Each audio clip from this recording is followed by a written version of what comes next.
Bonjour à toutes et à tous, bienvenue sur Décryptage de l'info.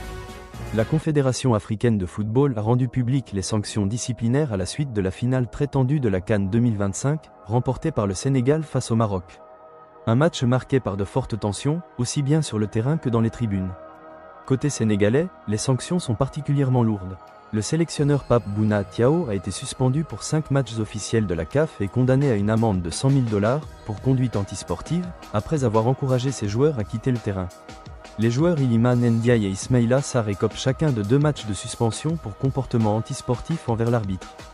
La Fédération sénégalaise de football a également été sanctionnée d'une amende de 615 000 $, notamment pour le comportement de certains supporters et l'attitude jugée inappropriée de joueurs et membres du staff, des faits qui ont, selon la CAF, porté atteinte à l'image du football africain.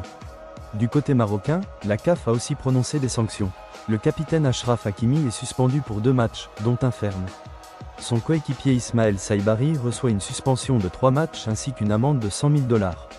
La Fédération royale marocaine de football a été condamnée à une amende globale de 315 000 $, en raison notamment du comportement de certains joueurs, de l'envahissement de la zone VAR, de l'attitude des ramasseurs de balles et de l'utilisation de lasers par des supporters.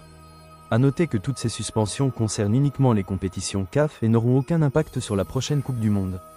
La protestation déposée par la Fédération marocaine a par ailleurs été rejetée par la CAF. Merci d'avoir suivi cette analyse sur Décryptage de l'info.